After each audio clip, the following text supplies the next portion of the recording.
사도행전 16장 6절에서 10절 말씀을 통해서 성령의 인도하심이라는 제목으로 하나님 말씀 함께 나누겠습니다. 연말이나 연초에 사람들이 많이 찾는 곳이 있죠. 교회를 많이 찾으면 좋은데, 그죠? 예. 뭐 배우자감을 놓고 결혼을 해야 되느냐 말아야 되느냐, 저 집으로 이사를 해야 되냐 말아야 되냐, 이 사업을 해야 되냐 말아야 되냐 등등. 우리나라 사람들이 참 궁금한 것을 못 참잖아요. 그래서 점집 가서 궁금한 것 물어보고 많이들 뭐 결정을 하고 하지 않습니까? 근데 여러분 분명히 아셔야 되는 사실은 뭐냐면, 뭐 우리가 귀신이 귀신같이 맞춘다 뭐 이런 말들 하잖아요. 근데 지나간 것은 잘 맞춰도 장래일은 모릅니다. 장래일은 몰라요. 아니, 만약에 장래일을 안다면 저도 그럼 점집을 갈 거예요. 그래서 제가 뭘 알려달라고 그런지 아세요? 로또 번호 6자리만 알려줘봐. 그럼 내 인생 달라질 거 아니야. 아니, 신령하면 그 정도는 맞춰야지. 로또 번호 6자리. 그러면 그 점집 대박 날 거 아니야. 근데 지금까지 아마 그거 맞춘 점집 없지요? 있었으면 매스컴에 난리 났을 거예요. 그러니까 장래일 모른다는 거예요. 전도서 9장 1절, 이 모든 것을 내가 마음에 두고 이 모든 것을 살펴본 즉 의인들이나 지혜자들이나 그들의 행위나 모두 다 하나님의 손안에 있으니 사랑을 받을는지 미움을 받을는지 사람이 알지 못하는 것은 모두 그들의 미래의 일들임이니라. 그가 나중에 장래에 사랑을 받을는지 미움을 받을는지, 아니 여러분 지금 힘들게 살아도 나중에 대박 나가지고 엄청 부자가 될지 그거 누가 알아요? 그거 알아요 여러분? 모르잖아. 근데 누가 아신대요 그거? 하나님이 아신대잖아요. 모두 그들의 미래의 일을 누가 알고 계세요? 하나님 아신대요. 아니 성경에도 우리에게 알려주고 있잖아요. 베드로, 예수님의 수제자 베드로, 예수님이 부활하시고 두 번째 나타나셨을 때 물고기 잡으러 갔잖아요. 근데 한 마리도 못 잡으니까 배 오른편에 던져라 예수님이 그랬죠? 그래서 던졌더니 153마리 잡혔잖아요. 그러니까 주님이 오셨네? 그제서야 예수님이 오셨구나. 그리고 너희 잡은 고기를 가져와라 하고 예수님이 아침밥상 차려주잖아요. 그리고 베드로에게 질문하잖아요. 너 나를 사랑하냐? 라고 질문하잖아요. 3번 질문했거든요. 그리고 난 다음에 예수님이 베드로를 향하여 하셨던 말씀이 뭐냐면, 네가 젊어서는 스스로 띠띠고 원하는 곳으로 다녔거니와 늙어서는 남이 내게 띠띠우리니 네가 원하지 아니하는 곳으로 데려가리라. 이 말씀을 하시면 베드로가 어떠한 죽음으로 하나님께 영광을 돌릴 것을 아심이러라. 그러니까 예수님은 베드로가 어떻게 죽을 것까지도 미리 아셨잖아요. 그러면 약 30년 뒤의 일이거든요. 아니 어디 그것뿐입니까? 아브라함, 믿음의 조상 아브라함을 창세기 15장에 보면 하나님이 아브라함을 의로 여기시고 믿으니 그 믿음을 의로 여기셨다고 그랬거든요. 그리고 아브라함이 이제 제사를 지내는데 그 다음에 하나님이 아브라함에게 하셨던 말씀이 뭐냐면, 너희의 후손들이 4대 만에 애굽 땅으로 가겠고 그리고 너희들이 그곳에서 400년을 있다가 다시 이 땅으로 돌아올 것이니라. 그러니까 400년 뒤의 일도 지금 하나님이 미리 아브라함에게 말씀하시는 거잖아요. 그러니까 아브라함이 그 말씀을 듣고 이삭에게 전했겠지요? 이삭이 야곱에게 전했겠지요? 야곱이 요셉에게 전했겠지요? 요셉이 죽기 전에 뭐라고 유언을 합니까? 내 유고를 여기 묻지 말고 하나님이 찾아오실 테니까 나를 여기에 묻지 말고 이스라엘 땅으로 가서 거기에 묻어달라고 부탁을 하잖아요. 요셉이. 그거 어떻게 알았어요? 하나님이 아브라함에게 하신 말씀을 아브라함이 이삭이 야곱에게, 야곱이 요셉에게 말을 전했을 거 아니에요. 우리 여기 영원히 정착할 땅 아니야. 우리 다시 하나님이 약속의 땅, 우리 땅 이스라엘로 인도하신다고 했으니까 준비하고 있어. 400년 뒤에 하나님 우리를 인도하실 거. 그래서 모세라는 지도자를 하나님이 80세에 부르셔서 그를 통하여 출애굽하게 하시잖아요. 이게 다 하나님의 역사의 과정 가운데 있는 거잖아요. 장래일 우리는 몰라요. 여러분이 어떻게 살지, 어떻게 될지, 무슨 일을 할지 아무도 몰라요. 우리는 모르나 하나님은 알고 계신다는 사실을 있잖아요. 하나님은. 장래일까지. 그래서 우리가 이 땅에 살면서 이 말씀을 잊으면 안 돼. 주님이 분명히 다시 오신다고 그랬잖아요. 베드로 후서 3장 8절에서 10절. 사랑하는 자들아, 주께는 하루가 천년 같고 천년이 하루 같다는 이 한 가지 사실을 잊지 말라. 주의 약속은 어떤 이들이 더디라고 생각하는 것 같이 더딘 것이 아니라 오직 주께서는 너희를 대하여 오래 참으사 아무도 멸망하지 아니하고 다 회개하기에 이르기를 원하시느니라. 그러나 주의 날이 도둑같이 오리니 그날에는 하늘이 큰 소리로 떠나가고 물질이 뜨거운 불에 풀어지고 땅과 그 중에 있는 모든 것이 드러나리로다. 주의 날이 도둑같이 온다. 주께서는 하루가 천년 같고 천년이 하루 같대잖아요. 그러니까 하나님의 시간은 우리의 시간하고 다른 거예요. 왜요? 하나님의 시간 개념은 영원이거든요. 영원. 그러니까 시작과 끝을 주관하시는 분이 하나님이시잖아요. 그래서 우리가 이 땅에 살아가면서 여러분 지금 세상 돌아가는 걸 보세요. 여러분 세상 돌아가는 걸 보면서 뭘 느껴야 되냐면 크리스찬이라고 한다면 주님 오실 날이 멀지 않았구나. 이걸 느끼셔야 돼요. 주님 이제 곧 오시겠구나. 마태복음 24장 종말장이거든요. 제가 여러분 숙제로 내드릴게요. 오늘 가셔서 꼭 읽으세요. 마태복음 24장. 읽으시고 거기 24장 44절에 보면 이러므로 너희도 준비하고 있으라 생각하지 않은 때에 인자가 오리라. 이 말씀은 예수님이 아직 십자가를 지시기 전에 하셨던 말씀이에요. 십자가를 지시기 전에 인자가 구름을 타고 천사들과 함께 올 것이다. 택한 자들을 부를 것이다. 이거 아직 돌아가시기 전이라고요. 십자가 지시기 전이라고요. 우리는 주님이 다시 오실 것을 알고 있잖아요. 사도행전 1장에 보면 예수님께서 제자들에게 유언의 말씀했죠. 우리 수요 예배 때 제가 질문을 드렸었잖아요. 예수님의 유언이 뭐라고요? 사도행전 1장 8절. 오직 성령이 너에게 임하시면 권능을 받고 예루살렘 온 유대 사마리아 땅까지로 내 증인이 되리라. 이 말씀을 하시고 제자들이 보는 가운데서 하늘로 올려가셨잖아요. 하늘로 주님 올라가셨어요. 그리고 나서 흰옷 입은 두 사람이 옆에서 제자들에게 뭐라고 말합니까? 너희는 왜 서서 하늘을 쳐다보느냐? 너희가 하늘로 올려지신 이 예수는 하늘로 가심을 본 그대로 다시 이 땅에 오실 것이니라. 그래서 우리가 이런 말 하죠. 여러분 찬양 예배 전에 찬양할 때 두 번째 찬양이 뭐였습니까? 나 다음에 마라나타죠. 마라나타가 합성어예요. 마란 이런 주님이라는 뜻이고 마타는 오라는 뜻이에요. 합성어 주님 오시옵소서라는 합성어거든요. 요한계시록 22장 20절 이것들을 증언하시니가 이르시되 내가 진실로 속히 오리라 하시거늘 아멘 주 예수여 오시옵소서. 이게 요한계시록 제일 마지막 장의 마지막 끝에 있는 말씀이에요. 우리는 주님이 다시 오실 것을 대비하며 살아가고 있습니까? 부자와 나사로의 비유를 예수님이 해주신 거죠. 부자는 호식했죠. 잘 먹고 잘 살았어요. 그러나 거지였던 나사로는 개들이 와서 상처난 헌들을 핥을 정도로 너무나 힘들게 살았어요. 둘이 죽고 났는데 상황이 달라졌죠. 부자는 어디 갔습니까? 뜨거운 불에 들어갔다는 거예요. 이 부자가 이 뜨거운 불에 들어가서 얼마나 고통스러웠으면 주님께 두 가지 부탁을 합니다. 첫 번째 부탁은 뭐냐면 주님 나사로 손끝에 물 한 방울만 찍어서 내 혀에 좀 닿게 해주세요. 왜 그렇습니까? 너무 고통스러우니까. 우리가 분명히 아셔야 되는데 여러분 천국과 지옥은요 영혼만 가는 게 아니에요. 만약 영혼만 부자가 갔다고 한다면 고통을 느낄까요? 못 느낄까요? 못 느끼지.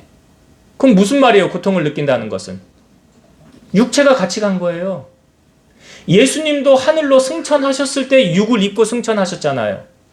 육을 입고 같이 가신 거라고요. 그게 영혼만 가는 게 아니에요. 육을 입고 가니까 고통을 안다는 거예요. 갈증을 안다는 거예요. 물 한 방울만 달라는 거예요. 지옥은 찜질방 수준이 아니라는 거 아시잖아요. 여러분 얼마나 고통스러운 곳인지. 계시록 20장 14, 15절 사망과 음부도 불못에 던져지니 이것은 둘째 사망 곧 불못이라 누구든지 생명책에 기록되지 못한 자는 불못에 던져지더라. 생명책에 이름이 기록되어지지 않으면 지옥 가는 거예요. 고통받는 곳에 가는 거예요. 계시록 21장 8절 그러나 두려워하는 자들과 믿지 아니하는 자들과 흉악한 자들과 살인자들과 음행하는 자들과 점술가들과 우상 숭배자들과 거짓말하는 모든 자들은 불과 유황으로 타는 못에 던져지리니 이것이 둘째 사망이라.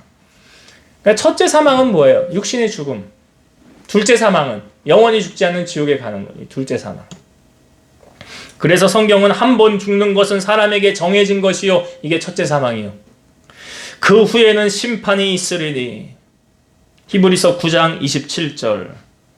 그래서 여러분 진짜 상하고 벌은요 언제 가려지느냐? 고린도 후서 5장 9절에서 10절 그런즉 우리는 몸으로 있든지 떠나든지 주를 기쁘시게 하는 자가 되기를 힘쓰노라. 이는 우리가 다 반드시 그리스도의 심판대 앞에 나타나게 되어 각각 선악간에 그 몸으로 행한 것을 따라 받으려 함이라. 그리스도의 심판대 앞에서요 선악간에 행한 대로 받는데요. 그래서 천국에 가면 우리가 이 땅에서 행한 것으로 말미암아 상과 벌이 주어지는 거예요. 그러니까 우리가 하나님이 이 땅에 왜 우리를 두셨느냐? 이 땅에서 상급 쌓으라고. 천국에서 누릴 상급을 어디서 쌓는다고요? 여기서. 천국에 가서 쌓는 거 아니고요. 여기서 쌓는 것을 천국 가서 누리는 거예요. 아마 천국에서 가장 큰 상급을 받는 사람은 누구라고 생각하세요? 누굴까요? 예측은 안 되세요? 성경의 인물 가운데 누가 가장 큰 상급을 받았을까요? 여러분 순교자들이 상급이 큽니다. 주를 위해 목숨을 건 사람. 그리고 많은 사람을 주께로 돌아오게 하는 자는 하늘의 별처럼 빛난다고 그랬잖아요. 그러니까 전도 많이 한 사람이 상급이 클 거 아니에요. 그렇게 유추해보면 생각나는 사람 없어요? 송 집사님 이럴 때 그래 대답을 해주셔야지. 사도 바울. 아마도 사도 바울이 천국에서 상급이 가장 클 거예요. 왜 그런 줄 아세요? 그 근거가 있어요. 근거가 있다고. 사도행전 20장 24절 내가 달려갈 길과 사도 바울이 한 말이에요. 내가 달려갈 길과 주 예수께 받은 사명 곧 하나님의 은혜의 복음을 증언하는 일을 마치려 하면은 나의 생명조차 조금도 귀한 것으로 여기지 아니하노라. 생명 걸고 복음 전한 사람이 누구예요? 사도 바울이래잖아 지금. 복음 전하는데 생명을 걸었다고요. 디모데후서 4장 7절과 8절 이것도 사도 바울이 한 말이에요. 사도 바울의 서신 가운데 제일 늦게 쓴 서신이 디모데후서잖아요. 디모데후서 4장 7절 8절 나는 선한 싸움을 싸우고 나의 달려갈 길을 마치고 믿음을 지켰으니 이제 후로는 나를 위하여 의의 면류관이 예비되었으므로 주 곧 의로우신 재판장이 그날에 내게 주실 것이며 내게만 아니라 주의 나타나심을 사모하는 모든 자에게 도니라. 선한 싸움을 싸웠대잖아요. 목숨 걸고 싸운 거예요. 누구를 위해서요? 나를 위해서요? 아니에요. 그러니까 사도 바울은 복음 전하는 일에 올인했다는 거 아닙니까? 생명을 걸었다는 거잖아요. 근데 여러분 이 복음도요. 내가 전하고 싶다고 전하고 전하기 싫다고 전하지 않는 그런 게 아니에요. 이것도 하나님이 허락해 주셔야만 되어지는 거예요. 오늘 말씀해 보니까 그래요. 사도 바울이 1차 선교 여행을 끝난 뒤에 2차 선교 여행을 가는데 이제 1차 선교 여행 갔던 지역을 다시 한번 돌아보는 거예요. 교회가 든든하게 서 있나. 그리고 이제 더베와 루스드라 이거 1차 전도 여행 기간에 갔던 거거든요. 거기서 디모데를 만나게 되어서 디모데를 함께 데리고 갑니다. 그러니까 2차 전도 여행 기간부터 디모데는 동행을 한 거예요. 이 디모데는 사도 바울이 자기가 영적으로 낳은 아들로 표현하잖아요. 그냥 그 어머니의 믿음, 그 외할머니의 믿음을 보니까 네 믿음 알겠대요. 그러면서 디모데를 자기가 낳은 아들처럼 데리고 다니면서 같이 수종을 들게 합니다. 같이 복음을 전해요. 2차 전도 여행 기간에 사도 바울의 머릿속은 어떤 계획을 갖고 있었냐면 여기 부르기아와 갈라디아 땅 그러니까 1차 전도 여행을 했던 지역에서 윗지역 아시아 쪽으로 가려고 했던 거예요. 그러니까 지금 말하면 터키가 유럽과 아시아의 중간이잖아요. 그러니까 유럽의 관문도 되고 아시아의 끝도 되잖아요. 그러니까 아시아 끝에서 이제 오른쪽으로, 터키 오른쪽으로 가서 복음을 전하려는 사도 바울의 계획이 있었다는 거죠. 그러니까 갑바도기아 이쪽으로. 그 아시아 쪽으로 가려고 사도 바울은 마음을 먹고 있었는데 그것조차 내 마음대로 할 수 없었더라는 거죠. 여러분, 복음 전하는 일이 얼마나 귀한 일입니까? 근데 성경에 보니까 내가 하고 싶다고 할 수 있는 게 아니었어요. 자, 오늘 우리가 읽은 본문의 6절과 7절을 한번 다시 보겠습니다. 6절과 7절 말씀. 성령이 아시아에서 말씀을 전하지 못하게 하시거늘 그들이 부르기아와 갈라디아 땅으로 다녀가 무시아 앞에 이르러 비두니아로 가고자 애쓰되 예수의 영이 허락하지 아니하시는지라. 자, 복음을 아시아 위쪽, 그러니까 터키 오른쪽으로 가서 전하려고 사도 바울은 마음을 먹었잖아요. 그런데 여기 성경에 보니까 성령이 그쪽으로 전하지 못하게 했다는 거예요. 예수의 영이 막았다는 거예요. 아니, 지금 영혼 구원의 열정을 품고 복음을 전하려고 하는데 왜 성령께서 허락하지 않으신 걸까요? 마태복음 10장 29절, 참새 2마리가 한 아사리온에 팔리지 않느냐? 그러나 너희 아버지께서 허락하지 아니하시면 그 하나도 땅에 떨어지지 아니하리라. 여기 아사리온은 뭐 16분의 1 데나리온, 우리나라 돈으로 한 사람은 한 5,000원 정도 되는 거예요. 근데 그 참새마저도 하나님 허락 없이는 땅에 떨어지지 않는데, 하나님은 모든 사람이 구원을 받으며 진리를 아는 데 이르기를 원하신다고 그랬잖아요. 예수 그리스도를 이 땅에 보내심도 세상을 심판하려 하심이 아니라 그로 말미암아 세상이 구원을 받게 하려 하심이라 그랬잖아요. 그러니까 예수님의 본심은 한 영혼이라도 멸망당하는 거 원하지 않아요. 아까 부자와 나사로 비유처럼 이 부자처럼 지옥에 가는 것을 하나님이 원하지 않는다고요. 그러면 한 영혼이 천하보다 귀하다고 했는데 왜 사도 바울은 내가 계획했던 아시아 쪽으로 가는 걸 하나님이 막으셨을까? 성령이 왜 막으셨을까? 두 가지 이유가 있어요.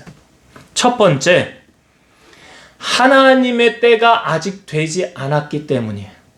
아시아로 복음 전하는 것이 하나님의 때가 아직 되어지지 않았다. 전도서 3장 1절. 범사에 기한이 있고 천하만사가 다 때가 있나니. 그래서 날 때가 있고 죽을 때가 있죠. 심을 때가 있고 뽑을 때가 있죠. 죽일 때가 있고 치료할 때가 있고 헐 때가 있고 세울 때가 있죠. 울 때가 있고 웃을 때가 있고 슬퍼할 때가 있고 춤출 때가 있고 찾을 때가 있고 잃을 때가 있고 지킬 때가 있고 버릴 때가 있고 찢을 때가 있고 꿰맬 때가 있고 잠잠할 때가 있고 말할 때가 있고 사랑할 때가 있고 미워할 때가 있고 전쟁할 때가 있고 평화할 때가 있다. 그럼 복음을 전할 때가 있고 전하지 말아야 될 때도 있다는 거예요.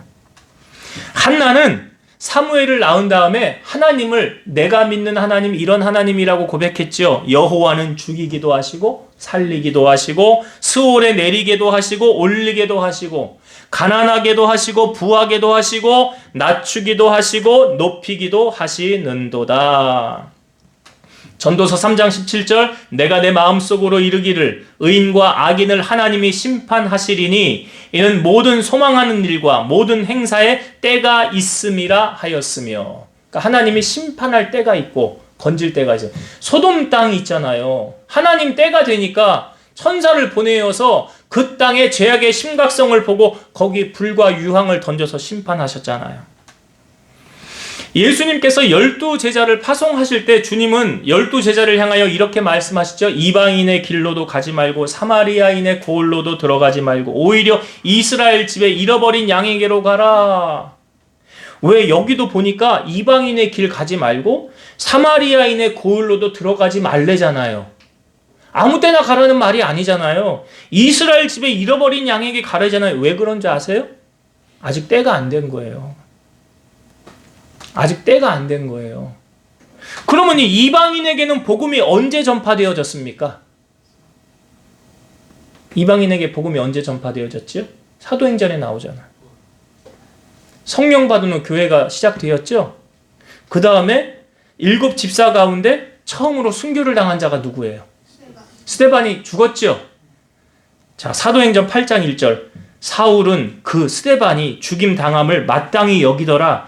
그날에 예루살렘에 있는 교회에 큰 박해가 있어 사도 외에는 다 유대와 사마리아 모든 땅으로 흩어지니라. 스데반의 죽음으로 말미암아 사람들이 흩어져, 이걸 디아스포라라고 그러죠. 흩어졌어요. 유대인들, 크리스찬들이 그때 흩어진 거예요. 사도행전 11장 19절에서 22절. 그때의 스데반의 일로 일어난 환란으로 말미암아 흩어진 자들이 베니게와 구브로와 안디옥까지 이르러 유대인에게만 말씀을 전하는데, 그 중에 구브로와 구레네 몇 사람이 안디옥에 이르러 헬라인에게도 말하여 주 예수를 전파하니. 헬라인이 이방인이잖아요. 주의 손이 그들과 함께 하심에 수많은 사람들이 믿고 주께 돌아오더라. 자, 이방인에게 복음이 전해졌어요, 안 전해졌어요? 전해졌잖아요. 그러니까 다 하나님의 때가 있다는 거예요. 우리가 아무리 하려고 해도 안 되는 이유는 하나님이 아직 허락하지 아니하셨기 때문. 예수님이 아까 12제자를 파송하시면서 이스라엘 잃어버린 자에게도 가라 그랬죠? 그리고 가면서 전파하기를 이렇게 말하래요. 천국이 가까이 왔다 하고 병든 자를 고치고 죽은 자를 살리며 귀신을 쫓아내며 너희가 거저받았으니 거저 주어라. 금이나 은이나 동을 가지지 말고 여행을 위하여 두벌 옷이나 신이나 지팡이를 가지지 말라. 일꾼이 자기 먹을 것 받는 것이 마땅하니라.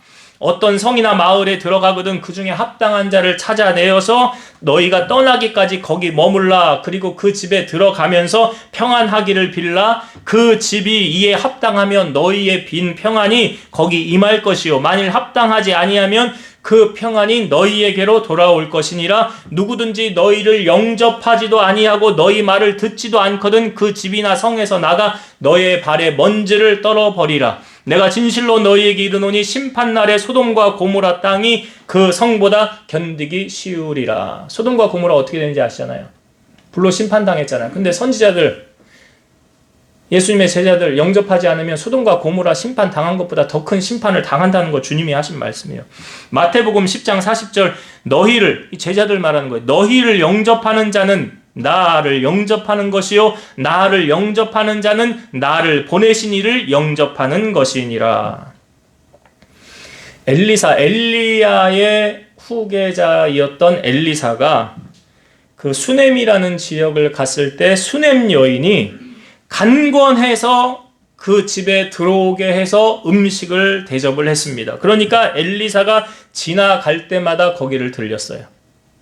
그런데 이 여인이 자기 남편에게 이렇게 말하는 거예요. 항상 우리를 지나는 이 사람은 하나님의 거룩한 사람인 줄 내가 아노니 청하건대 우리가 그를 위하여 작은 방을 담 위에 만들고 침상과 책상과 의자와 촛대를 둡시다. 그리고 그가 이르면 거기에 머물러서 가게 합시다. 그렇게 해줬어요. 그리고 엘리사가 거기 들어가서 누워서요, 자기 종 게하시에게 수넴 여인을 불러오라고 그래요. 그 여인이 앞에 섭니다. 그래, 엘리사가 자기 사환에게 이렇게 말을 전달하라고 그러는 거예요. 너는 그에게 이르라. 네가 이같이 우리를 위하여 세심한 배려를 하는구나. 왕에게나 사령관에게 무슨 구할 것이 있느냐.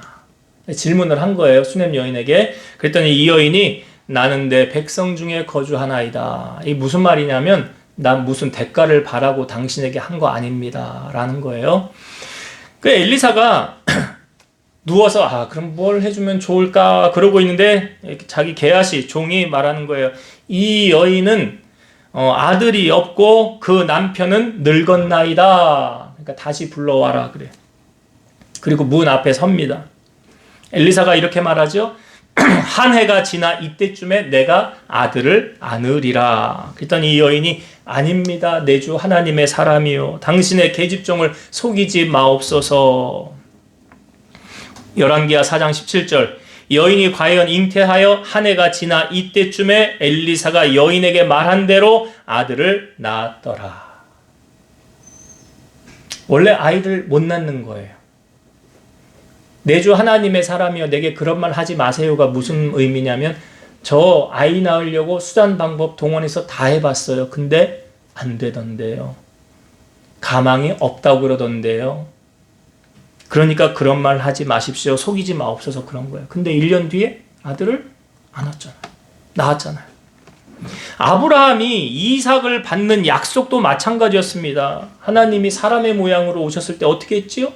지극정성 대접했잖아요. 그리고 약속을 받잖아요. 1년 뒤에 너에게 아들이 있으리라. 사라가 웃죠. 사라가 왜 웃느냐? 웃어요. 그래서 이삭의 이름의 뜻이 뭐예요? 웃음이잖아요. 웃음. 여호와께 능하지 못한 일이 있겠느냐? 중요한 건 뭐예요? 기한이 명시되어져 있다는 거예요. 자, 여러분 제가 질문 한번 드려볼게요. 대답을 잘 하셔야 돼. 여러분 부자 되고 싶으세요? 아멘을 안 하잖아. 아직 때가 안 된 거예요. 아멘을 크게 하셔야지 하나님이 들으시고 그래. 그럴 거 아니에요. 다시 물어봐요. 버스 지나갔어요. 자, 제가 왜 이 질문을 드렸느냐? 여러분, 만약 하나님이 여러분 부자 되게 해 주었을 때 타락하지 않을 자신 있어요? 교만하지 않을 자신 있어요? 네? 자신 있냐고. 부자 되기 전보다 주님을 더 사랑할 자신이 있어요? 신명기 8장 12절에서 14절. 네가 먹어서 배부르고 아름다운 집을 짓고 거주하게 되며 또 내 소와 양이 번성하며 네 은금이 증식되며 네 소유가 다 풍부하가 될 때에 네 마음이 교만하여 너의 하나님 여호와를 잊어버릴까 염려하노라. 언제 하나님을 잊기 쉽대요? 배부르고 등 따시면. 그러니까 저는 그걸 하나님의 아킬레스건이라고 생각하거든요. 내가 얘 복을 주고 싶은데 복 주면 타락하면 어떡하지? 교만하면 어떡하지? 나 떠나면 어떡하지? 그럼 하나님을 고민시키면 하나님도 고민하실 거 아니에요. 그렇게 힘들고 어려울 때는 성전에 와서 엎드려서 기도하고 난 주님밖에 없어요. 주님이 나 도와주셔야 돼요. 그렇게 하나님 찾던 사람이 문제 다 해결되고 나니까 이제 하나님을 찾는 게 뜸해지는 거지요. 세상에 할 일이 바쁜 거죠. 나 그동안 여행도 못 갔었는데 이제 여행도 좀 가야 되고 친구도 만나야 되고 부동산에 할 일도 많고 여기저기 다녀야 되고 그동안 못 만났던 사람들도 만나야 되고 이렇게 바쁘다 보니 주님 찾을 일이 더 없어질 거 아니에요. 뜸해질 거 아니에요. 그러니까 하나님께서 다 보시고 그 하나님의 때가 되어진다고 한다면 그 하나님의 때 그것만 하나님 앞에 인정을 받으면 하나님이 그 다음부터 부어줄 거 아니에요. 마치 아브라함에게 마지막 했던 시험이 뭐예요? 잘 아시잖아요. 이삭을 번제로 바쳐라. 왜 아브라함에게 너 1억을 나에게 좀 바쳐라? 그건 쉬운 거예요. 아브라함한테. 그건 쉬운 거예요. 근데 이삭을 바쳐라는 제일 어려운 거예요. 그러니까 하나님이 뭘 달아보세요? 우리 믿음은 달아보시잖아요. 내가 가장 중요하게 여기는 것으로. 그걸 싹 통과할 믿음이 돼야 한 단계 업그레이드 될 거 아니에요. 하나님 복을 주실 거 아니에요. 그러니까 여기 오늘 말씀도 예수의 영이 왜 허락하지 않았느냐? 하나님 내게 복을 주셔야 됩니다. 왜 하나님은 아직 아닙니까? 여러분 자신을 한번 잘 돌아보세요. 하나님의 때가 되면 주셔요. 반드시 주십니다. 근데 내가 아직 하나님 때가 안 됐나? 그걸 여러분이 오늘 자신을 한번 잘 돌아보시길 바라고 하나님의 때를 어떻게 하면 앞당긴다고 그랬습니까? 제가 오늘 말씀에 다 드렸잖아요. 아, 이렇게 하면 하나님 때가 앞당겨지는구나. 잘 새기시고 마음에 잘 품으셔서 그렇게 행동하세요. 그럼 그 때가 앞당겨지는 거예요. 자, 두 번째로 하나님의 때가 안 돼서 복음이 막혔다고 그랬죠. 두 번째 이유가 있어요. 자, 9절과 10절을 한번 봅시다. 9절과 10절. 밤에 환상이 바울에게 보이니 마게도냐 사람 하나가 서서 그에게 청하여 이르되 마게도냐로 건너와서 우리를 도우라 하거늘 바울이 그 환상을 보았을 때 우리가 곧 마게도냐로 떠나기를 힘쓰니 이는 하나님이 저 사람들에게 복음을 전하라고 우리를 부르신 줄로 인정함이로라. 사도 바울에게 환상이 보여졌어요. 마게도니아 사람 한 사람이 환상 가운데 나타나서 우리를 도우라 그러잖아요. 그러니까 바울이 그 환상을 보고 뭐라고 그러냐면 하나님이 저 사람들에게 복음을 전하라고 하는구나. 이게 응답이잖아요. 이게 응답. 사도 바울이 응답을 받은 거예요.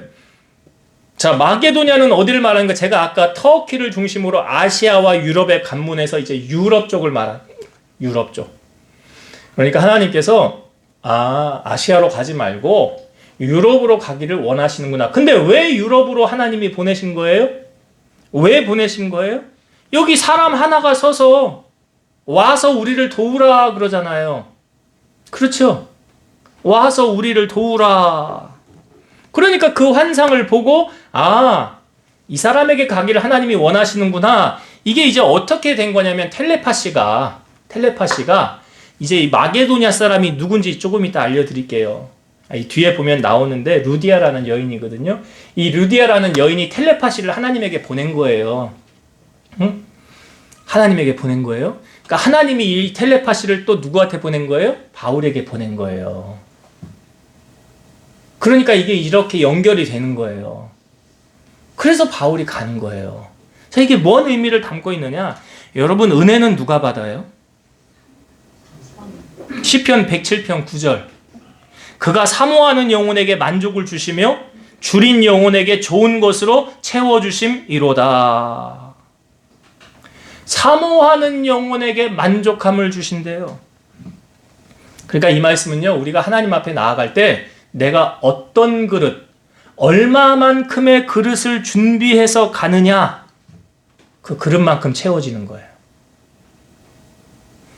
사모함도 없고 일요일이니까 그냥 교회 안 가면 눈치는 보이고 가기는 싫은데 휴일이니까 억지로 그냥 가자 라는 사람하고 일주일에 은혜를 받을 준비를 하면서 기도로 준비하고 받을 은혜를 사모하고 나를 만나 주실 주님을 기대하면서 성전에 나온 사람하고 은혜가 똑같이 갈까요? 그래서 히브리서 11장 6절 믿음이 없이는 기쁘시게 못하나니 하나님께 나아가는 자는 반드시예요. 반드시 그가 계신 것 또한 그가 자기를 찾는 자들에게 상 주시는 이심을 믿어야 할지니라. 그 이찬수 목사님이 그런 얘기 했잖아요. 그 교인들한테 예배 시간에 지각하는 건 나쁜 거래요. 왜? 하나님하고 약속 시간 안 지킨 거니까 나쁜 거지. 근데 그것보다 더 나쁜 게 뭐냐? 예배 시간에 아무런 기대감 없이 나오는 사람은 더 나쁜 사람. 성령께서 왜 아시아에 복음을 전하지 못하게 하시고 유럽으로 가게 하셨느냐? 거기 하나님의 은혜를 사모하는 영혼이 있었기 때문에 그래요. 시편 73편 25, 26절 하늘에서는 주 외에 누가 내게 있으리요 땅에서는 주밖에 내가 사모하리 없나이다. 내 육체와 마음은 쇠약하나 하나님은 내 마음의 반석이시요 영원한 분깃이시라. 시편 53편 2절 하나님이 하늘에서 인생을 굽어 살피사 지각이 있는 자와 하나님을 찾는 자가 있는가 보려 하신즉 여호와의 눈이 온 땅을 두루 돌아 전심으로 자기에게 향하는 자에게 능력을 베풀어 주신다. 시편 139편 2절에서 4절 주께서 내가 앉고 일어섬을 아시고 멀리서도 나의 생각을 밝히 아시오며 나의 모든 길과 내가 눕는 것을 살펴보셨으므로 나의 모든 행위를 익히 아시오니 여호와여 내 혀의 말을 알지 못하시는 것이 하나도 없으시니이다. 여러분, 하나님의 은혜를 사모하면요 하나님 그냥 지나가지 않습니다. 삭개오 보세요. 세리장이라 사람들이 자기를 미워한다고 예수님 주변에 사람들이 많으니까 갈 수 없었잖아요. 예수님을 보고 싶은 갈망이 있었잖아요. 그래서 나무 위에 올라가는데 주님이 지나가다가 그냥 지나갔어요? 아니죠. 나무 위에 있는 그 사람 누구요? 삭개오야 내려오라 그러잖아. 왜 주님이 그냥 지나가지 않고 삭개오를 부르셨을까요? 삭개오가 은혜를 사모하니까. 네가 나를 간절히 만나길 원하는구나. 그러니까 그냥 지나가지 않은 거잖아요. 소경 바디메오도 비슷한 사건 아닙니까? 주님을 가고 싶은데 못 보니까 소리쳤잖아요. 사람들이 조용히 하고 있으라고 그러죠? 조용히 했나요? 아니잖아요. 더욱 크게 소리쳤잖아요. 그러니까 예수님이 저를 데려와라 그러잖아요. 내가 뭘 해줄까? 그러죠. 보기를 원합니다. 네 믿음대로 될지어다. 봤잖아요. 12년 동안 혈류증 고통받던 여인도 마찬가지잖아요. 의사에게 괴로움받고 있는 것 다 허비하던 차에 예수님에 관한 소식을 듣고 옷자락만 만져도 병을 고치겠다. 왜? 예수님 앞에 떳떳하게 못 나가니까. 사람들 앞에 부정한 자 취급을 받고 죄인 취급받으니까 돌아다니면 안 되니까 말도 못하니까 가서 옷자락이라도 만지면 내 병 낫겠다라는 믿음 가지고 옷자락 만지는 순간 병이 나았잖아요. 그러니까 보세요 여러분. 은혜는 누가 받는다고요? 그리고 사모하는 사람 받는 거예요. 잠언 8장 17절 나를 사랑하는 자들이 나의 사랑을 입으며 나를 간절히 찾는 자가 나를 만날 것이니라. 여러분 간절히 찾아보셨어요? 없다고 그러지 마시고 간절히 찾아봤냐고 내가 먼저. 마태복음 11장 12절 세례 요한의 때부터 지금까지 천국은 침노를 당하나니 침노하는 자는 빼앗느니라. 천국은 침노하는 자의 것이래. 이 침노라는 단어가요 전투적인 용어예요. 남의 나라를 불법으로 쳐들어갈 때 사용하는 단어래요. 천국을 얻기 위해서 적극적으로 힘쓰고 애써서 하나님 나라 붙잡고 확장해 나가는 것. 그러니까 수동적으로 기다리는 것이 아니래요. 전쟁에서 적진을 점령하듯 애쓰고 힘써 천국을 빼앗는 것. 그게 천국을 침노하는 거예요. 여러분 은혜는요 절대로 거저 주어지지 않아요. 그래서 성경에 보면 예수님이 산성소원에 거룩한 것을 개에게 주지 말며 너희 진주를 돼지 앞에 던지지 말라. 은혜가 귀한 걸 모르는 사람에게 하나님은 은혜 안 주십니다. 은혜가 귀한 걸 아는 사람에게 주는 거예요. 은사도 그런 거 아니에요? 성령의 은사도 구하는 자에게 주는 거죠. 여러분 사도행전에 보면 성령이 어떻게 임했는지 나오잖아요. 초대교회가 어떻게 시작됐어요? 예수님이 하늘로 승천하시고 120명이 모여서 10일 동안 전심으로 기도했죠. 그랬더니 성령이 임했죠. 전심으로 10일 동안 기도했어요. 그리고 베드로를 초청했던 고넬료가요. 환상에 하나님이 너 기도한 거 응답되었어. 베드로를 초청해라. 그래서 종들을 보내가지고 베드로를 자기 집으로 모실 때 고넬료 그때 뭐 준비했는지 아세요? 자기 형제 일가 친척 친구들 자기 집으로 다 불러 모았어요. 그리고 베드로가 들어올 때 엎드려 절했어요. 뭘 말합니까? 겸손함이잖아요. 은혜는 누가 받아요? 겸손한 자가 받아요. 야고보서 4장 6절 그러나 더욱 큰 은혜를 주시나니 그러므로 일렀으되 하나님이 교만한 자를 물리치시고 겸손한 자에게 은혜를 주신다 하였느니라. 고넬료 보세요. 은혜 받을 준비가 돼 있는 사람이에요. 엎드려 절하니까 베드로가 일어서라 나도 사람이라. 우리가 고넬료가 그래요. 우리가 하나님이 당신에게 하신 말씀 들으려고 다 모여 있다는 거예요. 복음을 전한 다음에 어떤 일이 벌어졌어요? 성령이 말씀 듣는 모든 사람에게 임하였더라. 여러분이 말씀 듣는 이 자리에 성령이 임한다는 사실을 여러분 아세요? 성령이 임한다고요. 은혜가 임한다고요. 누구에게요? 사모하는 자에게. 교만한 자에겐 절대 은혜 임하지 않아요. 사모하는 자에게. 그러니까 말씀도 아이고 나 이 말씀 다 아는 말씀인데 뭐 이게 뭐 나한테 은혜가 되겠어? 절대 은혜 못 받아요. 그런 사람. 성경 많이 한다고 머리로 다 한다고 교만한 거예요. 절대 은혜가 임하지 않아요. 그런 사람에게. 겸손히 하나라도 받으려고 사모하는 자에게 하나님 은혜를 주시는 거예요. 아까 예수님이 12제자 파송하셨을 때 뭐라고 그랬어요? 너희를 영접하지 않는 자는 발에 먼지도 떨어버리라고. 소돔과 고모라 심판당하는 것처럼 그 집 심판당한 거라잖아요. 그러니까 합당한 자를 찾아서 너희 떠나기까지 거기 머물라 그랬는데, 자, 마게도냐라고 해서 빌립보 지역에 이르게 되었죠. 어떤 여인을, 이제 루디아라는 여인을 만나겠죠. 성경 한번 봅시다. 14절 15절 14절 15절 루디아가 어떻게 했나 잘 보세요. 두아디라시에 있는 자색 옷감 장사로서 하나님을 섬기는 루디아라 하는 한 여자가 말을 듣고 있을 때 주께서 그 마음을 열어 바울의 말을 따르게 하신지라. 그와 그 집이 다 세례를 받고 우리에게 청하여 이르되, 여기 우리라는 표현을 사도 바울이 쓴 것은, 사도 바울이 복음을 전해 혼자 다닌 거 아니잖아요. 사도 바울도 있었고 신라도 있었고 옆에 의사 누가도 같이 동행하는 사람들도, 디모데도 있었잖아요. 그러니까 여러 명이 같이 있었으니까 우리라는 표현 쓰는 거예요.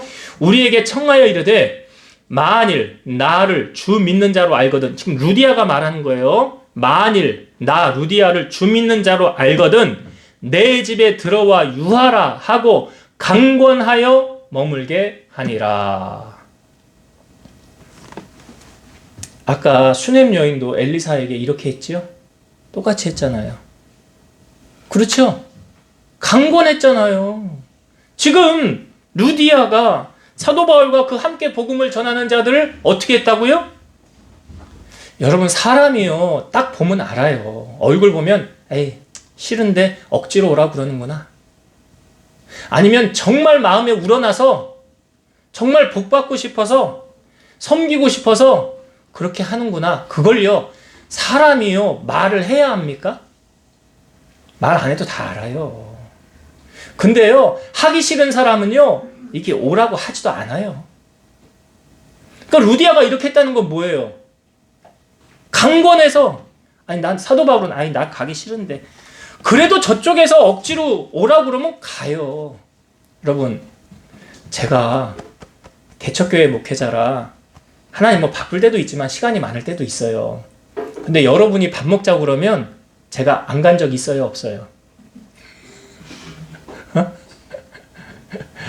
갑니다. 저 뭐 약속이 이렇게 겹쳐서 뭐 이런 경우에는 뭐 하나는 포기해야 되겠지만, 아니 그가 하나님 복을 받겠다고 하는데 가야지. 이사야 말씀에도 보면 하나님이 내가 누구를 보내며 누가 나를 위하여 갈고 할 때 이사야 선지자가 뭐라고 그래요? 주님, 내가 여기 있으니 나를 보내소서 그러잖아요. 나를 보내소서. 오늘 하나님께서 왜 사도 바울의 복음이 아시아에는 막히고 마게도냐 유럽 쪽으로 열어가셨는지 그 이유를 지금 알려주고 있는 거예요. 아, 사모하는 영혼이 있었구나. 준비된 영혼이 있었구나. 그래서 우리가 하나님 앞에 준비되어지고 사모하는 마음이 있으면 하나님 그렇게 역사하시는 거예요. 말씀을 정리하고 마치겠습니다. 여러분, 우리는 성령의 인도함을 받아야 돼요. 그래야 하나님이 원하시는 뜻을 분별할 수가 있어요. 그러니까 성령 충만이 왜 중요하냐? 오늘 사도 바울이 만약 성령 충만하지 않았다면, 자기 뜻대로 했다고 한다면 복음이 막혔을 거예요. 그렇죠? 만약에 성령이 원하지 않는 아시아 쪽으로 갔다고 한다면 길이 열리지 않았을 거예요. 그러니까 우리가 먼저 성령 충만해야 돼요. 하나님 뜻이 뭔지 알아야 돼요. 분별할 수 있어야 돼요. 그리고 나서 하나님께서 왜 막으시지 그 이유를 오늘 살펴보았는데 두 가지 이유가 있어요. 첫 번째, 하나님의 때가 아직 안 되었기 때문이라는 거죠. 만사가 기한이 있고 때가 있다고 그랬죠? 여러분, 다 때가 있어요. 여러분들이 하나님 앞에 정말 우리가 기복주의는 아니지만 이왕이면 신앙생활 하면서 하나님 앞에 복받고 신앙생활 하면 좋잖아요. 아니 여러분, 만약에 남하고 식사를 할 때 여러분 밥을 얻어먹고 싶으세요? 대접하고 싶으세요? 사주고 싶잖아. 그렇잖아요. 아, 나 그렇게 좀 인생을 살고 싶어요, 하나님. 그런 사람 되고 싶어요. 이왕이면 교회도 좀 마음껏 섬기면서 살고 싶고요. 하나님, 어려운 사람 그냥 지나치지 말고 도와주면서 살고 싶어요. 그런 마음이 있어야 하나님 복을 주시지 않겠어요? 또 내가 너 복 주면 너 나 멀리 할 거잖아. 교만할 거잖아. 너 위에 사람 없을 거잖아. 너 목에 힘 주고 다닐 거 아니야. 하나님 복 주시겠냐고요, 그 사람에게. 그러니까 겸손한 마음을 갖춰야 될 거 아니에요. 항상 겸손의 자세로 나보다 남을 더 높여주고 더 낮게 대우해야 될 거 아니에요. 남 인정하지 않는 사람, 내가 교만한 사람이야. 자기 잘난 맛에 사는 사람, 교만한 사람이야. 결국은 하나님 앞에 서면 난 아무것도 아니었구나. 여러분, 우리가 사도 바울을 보면 얼마나 잘난 사람입니까? 가말리엘 문화에서 공부했다? 서울대 출신이라는 거예요. 로마 시민권 가졌다? 정통 유대인이다? 딸릴 게 없는 거예요. 집안 배경도. 그런데 그거 다 배설물로 버렸대잖아요. 예수를 아는 지식이 가장 고상하대잖아요. 우리 마음 건데 그런 마음이 있어야 돼요. 겸손한 마음. 하나님의 때를 기다릴 줄 아는 사람. 두 번째, 은혜는 누가 받는다고요? 여러분, 사모하는 마음으로 교회 오세요. 그냥 오지 마시고. 그래서 제가 늘 얘기하잖아요. 토요일 날은 뭐 하는 날이라? 은혜 받을 준비한 날이라고 했잖아. 얼만큼, 아까 그랬지. 내가 어떤 그릇 준비해서 오느냐에 따라 받는 은혜가 다르다고. 똑같이 여러분 앉아서 예배 드리지만 어떤 사람은 아주 큰 은혜를 받고 가는 사람이 있고요. 어떤 사람은 간장 종지기만큼, 요만큼. 똑같이 앉아 예배 드리는데 왜 결과가 달라요? 내 그릇의 준비만큼 채워지는 거예요. 어떻게 사모하냐에 따라 틀려지는 거예요. 여러분, 절대 하나님의 은혜는 거저 주어지지 않아요. 사모하는 마음, 갈급한 심령, 하나님을 간절히 찾는 자 만나주신다는. 오늘 왜 마게도냐로 루디아라는 여인 때문에 그런 거. 여러분, 빌립보 교회의 시작이 어디입니까? 루디아의 집이 교회의 시작이었어요. 빌립보 교회가 루디아 집에서 시작됐다고요. 그러니까 하나님이 왜 보냈는지 아시겠지요? 여러분, 우리 마음 가운데 이런 하나님의 나라를 열망하는, 아까 천국은 어떤 자의 것? 침노하는 자의 것. 천국은 침노하는 자의 것. 은혜 뺏기지 마세요. 왜 마귀한테 자꾸 뺏깁니까? 절대 뺏기지 마세요. 그것보다도 귀한 게 없어요. 그래서 여러분들이 꼭 하나님의 은혜 사모하고 충만한 은혜 받아 세상을 승리하는 여러분 되시기를 주의 이름으로 축원드립니다. 기도하겠습니다. 지금도 살아서 역사하시는 하나님 감사합니다. 오늘 우리에게 무엇보다 성령에 충만해야 성령께서 하시는 길, 인도하심, 그 성령의 민감함이 우리에게 있어야 하나님 뜻을 분별할 수 있사오니 우리 사랑하는 함께 비전교회 모든 식구들 날마다 성령 충만하게 하시고 주의 뜻 분별하게 하시고 또 하나님의 때에 하나님의 복을 받을 수 있는 그릇들을 준비해서 이왕이면 하나님 큰 그릇 되게 하시고 복을 많이 받아서 축복의 통로로 살아가는 우리 성도들 다 되게 하여 주옵소서. 예수님의 이름으로 기도드리옵나이다. 아멘.